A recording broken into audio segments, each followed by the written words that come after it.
Welcome back to the Kadic reviews. The last two videos have had two things in common. One, they have been a reaction to the nostalgia critics' horribly bad views of both Digimon the movie and lack thereof of Dragon Ball Evolution. But also, they have another thing in common. They are series from my childhood given movie form.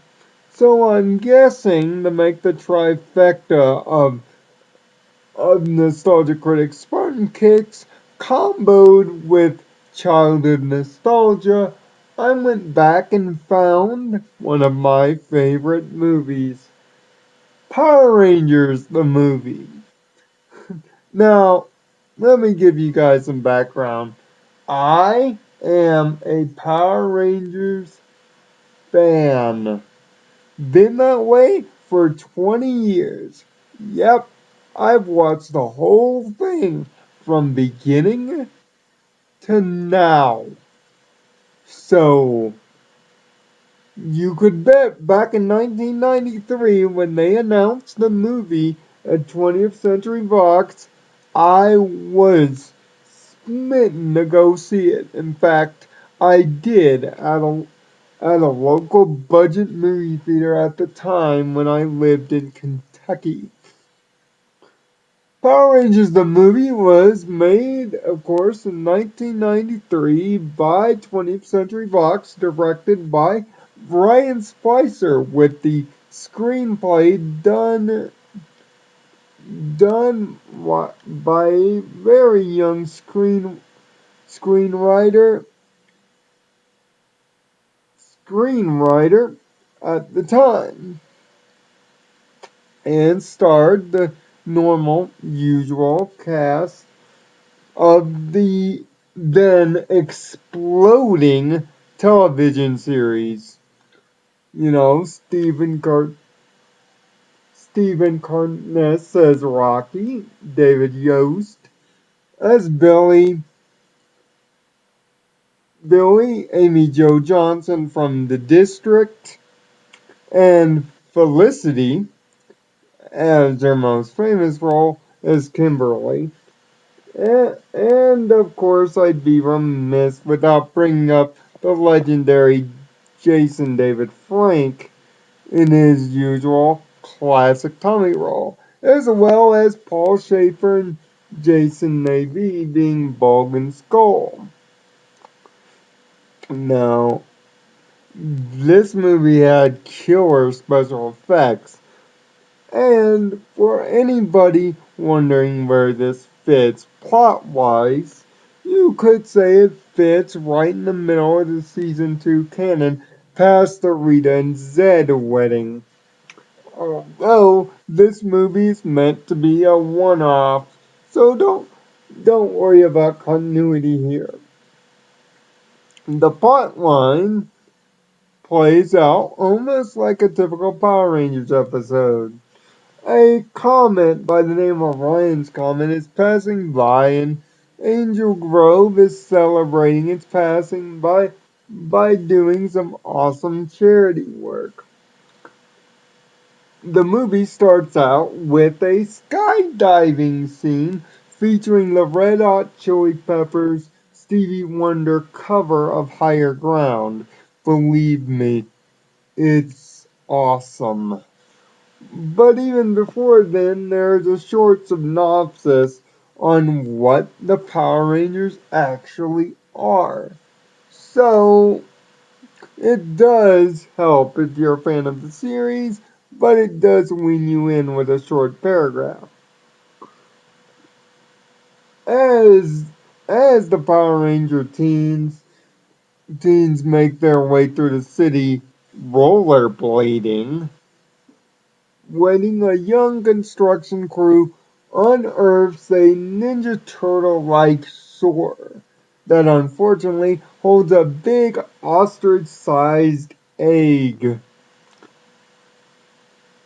Zordon, played by his usual actor David Felding, warns Rangers of a morphological being known as Ivan Ooze that terrorized the world once before but was stopped by six other teenagers. This could have been a way of foreshadowing that there were Power Ranger teams before them, but it's never thrown out in the actual series if there were. But you can assume pretty much there was.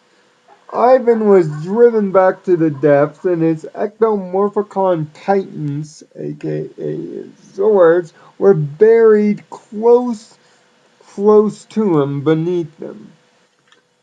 Luckily, the normal villains of the Power Rangers series at the time, Rita and Lord Zed, also find out about the egg and don't waste any time. In fact, in the next couple of scenes later, uncracking the egg, thus introducing the show stealer of the movie.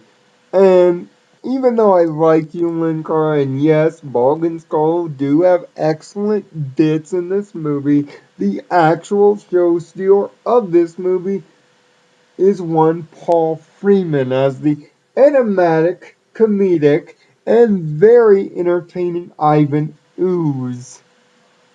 Trust me, this guy, as his name implies, literally oozes charisma off the screen. Sorry for the bad pun. And by the way, there are plenty of cheap one-liners of puns in this movie, but if you're a fan of Power Rangers, you're used to it by now. Quickly, quickly, Ooze asserts his comedic debonair almost suavely to Rita and Zed, and Rita and Zed decide to take off with Goldar and some other pig-like henchmen. They let Ivan Ooze weave his evil ways. Soon enough, the Rangers interfere at the construction site, and there's funny dialogue that ensues between the Rangers and Ooze, and then a fight scene starts. As you can bet with Power Rangers at the time, the martial arts was pristine. In fact, this is one of the best civilian fights in the history of the early show, even showcasing great prop work and a little bit of CGI I thrown in. But once the Rangers get their asses handed to them, of course it's morphin' time, which leads to one of the main nitpicky problems by people that like to nitpick at the movie. The morphing order is done in the complete opposite order that it usually is in the TV show. Sixth Ranger first, leading to the Red Ranger in the back, but in the movie they do it Red Ranger first, White Ranger in the back.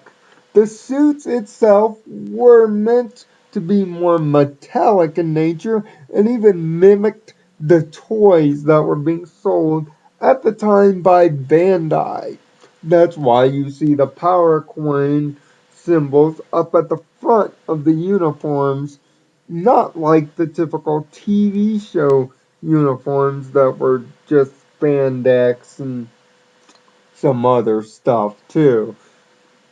The budget spared no expense and even gave the Rangers some powers that they didn't normally add in the TV show, like the ability to make places brighter, X-ray vision almost, Predator Terminator style, which oddly this movie came out about a year or so after Terminator 2.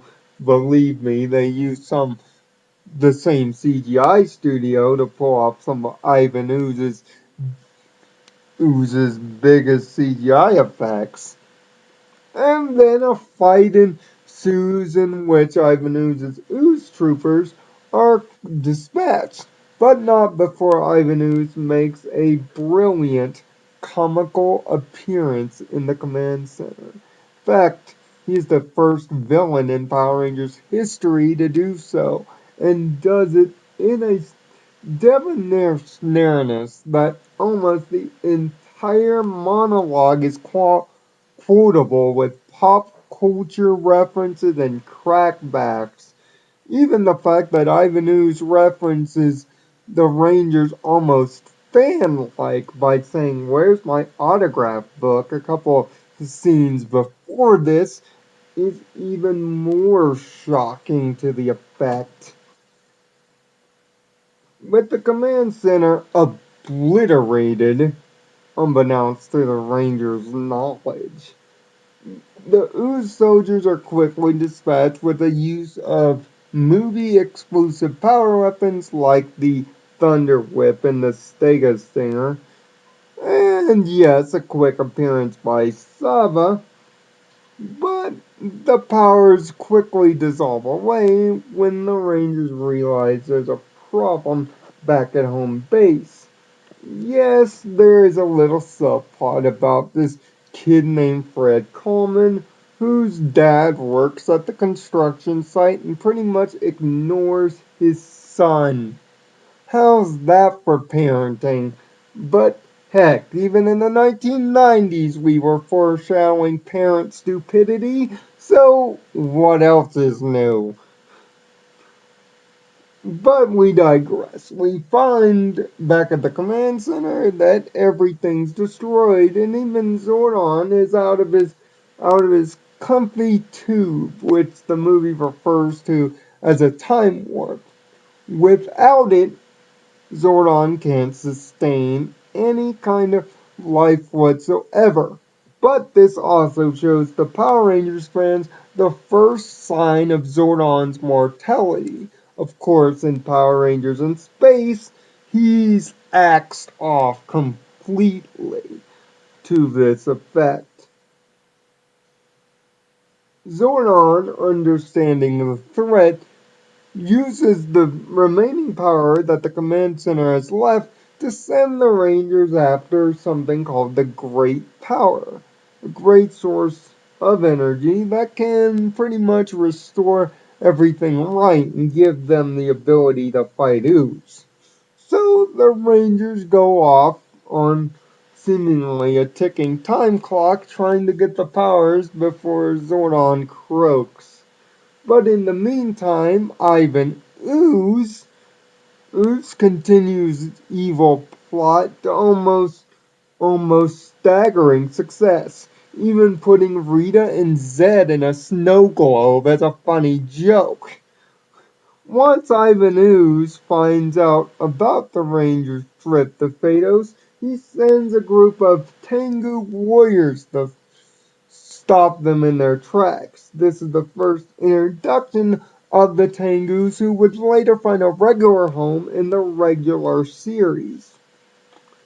Once the Rangers get there, they find a barren wasteland full of bones of those who have tried for the powers and failed, only to get ambushed by the Tengus. If it's not for a well-timed rescue by a masked woman calling herself Dulcia, using her sticks to form sound waves to make the Tengus go away, the Rangers most certainly would have been axed. But naturally, Dulcia finds out about the Rangers' fight after an argument or two and decides to help them out, leading them to the mystical temple of Ninjetti, in which they get their ninja powers. Well, sort of. They get their ninja suits. These ninja suits would later become part of the ninja powers in the series. Their Zords consist of the crane for Kimberly, the falcon for Tommy, the frog, which is given a quite well done one-liner by Johnny Young Bosch, the wolf for Billy, and of course the bear and ape for Aisha and Rocky respectively. So the Rangers take off while Ivan Ooze takes over the city, using a slime-like ooze to keep the kids in line but turn the parents into zombies, and asking them to dig up the ectomorphicons, in which he succeeds over time. Meanwhile, the Rangers face two different trials, one by a group of undead dinosaurs that are beaten by removing the bone in the stegosaurus back, and a group of temple warriors, in which the Rangers use their usual environmental cleverness to overcome their temple contortionist. Once again, great martial arts and effects are used, and awesome wire work abounds. Obviously, the people making this movie knew exactly what they were doing, and it completely and utterly shows. The Rangers get the great power, and for some odd reason, they know the little symbols of their animals or their Zords when they get the power, oddly, and they rush back to Angel Grove to save it from the ectomorphicons, in which they do, getting their new Zords in tow.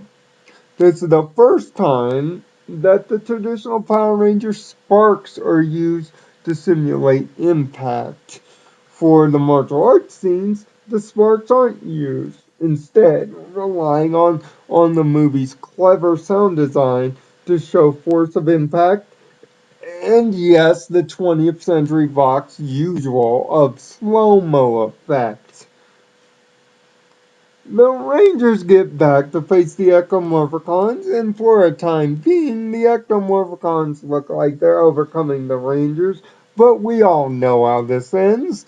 The Rangers overcome the two Zords, well, one of them anyway, and Ivan gets extremely pissed off and decides to go all Terminator 2 and merge with his Zord.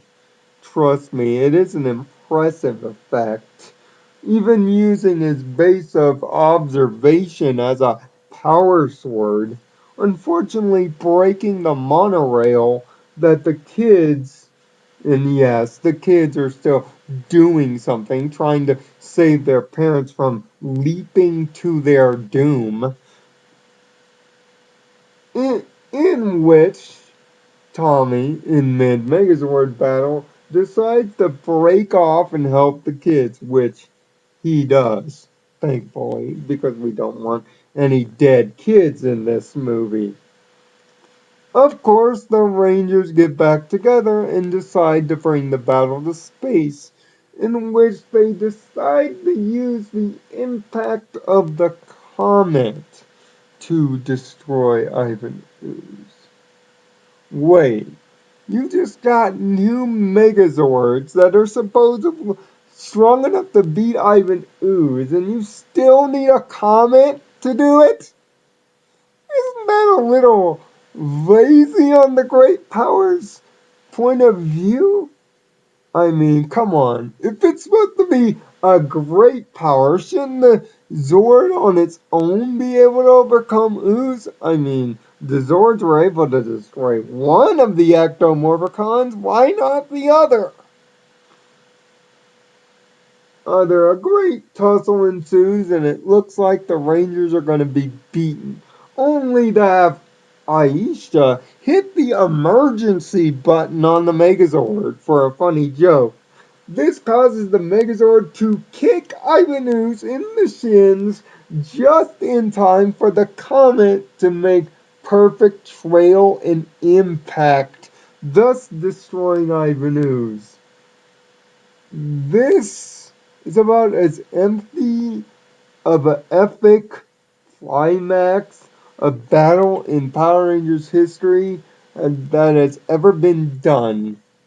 No epic power sword, no grand comeback, no ultimate weapon, just a kick in the shins. Boy, is that lazy upon lazy.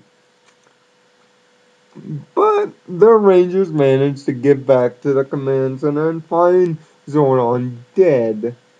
They wish the great power to heal everything, and naturally it does, because why would we want Zordon to die now when Andros is about to do it 3 or 4 seasons from now? Everything goes hunky-dory, and the young kid is looked at as a semi-hero, and even makes 2 references to future seasons that we didn't know at the time by trying to figure out whether he's the Silver or the Gold Ranger. Of course, for Power Rangers fans, the Gold Ranger was introduced in Power Rangers Zeo a few seasons later, and the Silver Ranger a couple seasons after that. Which kind, and the fact that a kid helping the Power Rangers, isn't that creepy foreshadowing to something, maybe? Of course, the movie ends with a fireworks display and Van Halen playing in the background. That's what dreams are made of. The actual song is what you're looking for the end credits, and everything goes hunky dory.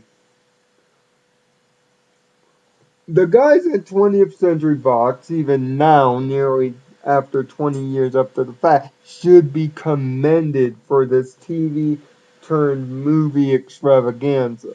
Yes, it's a quickie, it's only about 95 minutes, but every bit of that 95 minutes is well spent,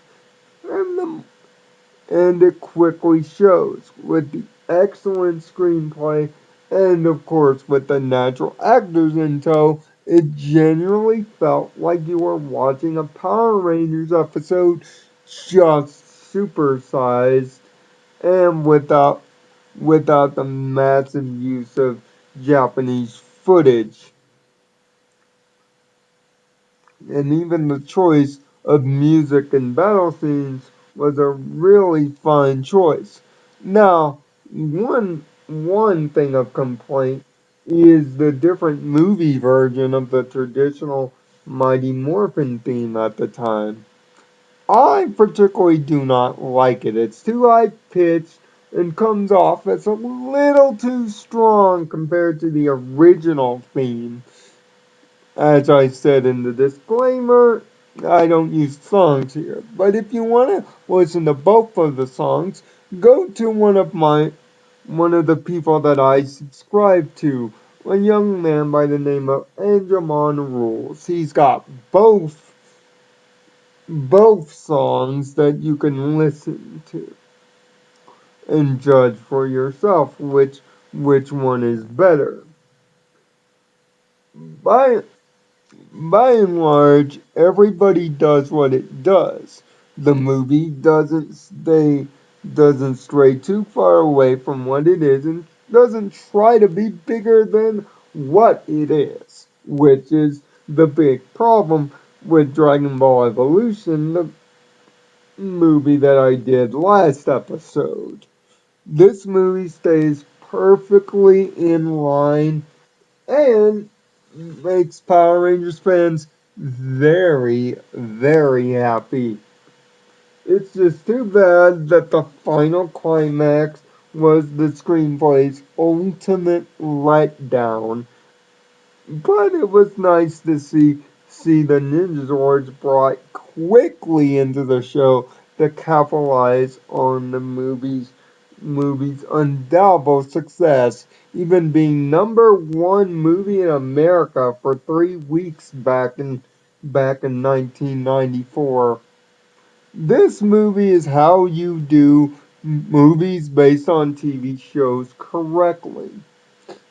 It is totally a shame, though, that the next Power Rangers movie is not as good as this one, as a future episode of Kadic Reviews will attest. Because of the excellent screenplay, excellent acting by everyone, and the ability to stay in its lane. Power Rangers the movie definitely gets a very high recommendation from me with a 9 out of 10. You can see the movie in its entirety either through Netflix streaming or if you can find it on Encore, they'll play it a couple of times. Or you can look around other streaming services to find it. If you're a Power Ranger fan, this is a must watch if you haven't already. But it's also a good, clean, family friendly popcorn flick that's not too evasive. So, with that, I am Leoka Line 59. Live life by the code, and may the power protect you. Alright.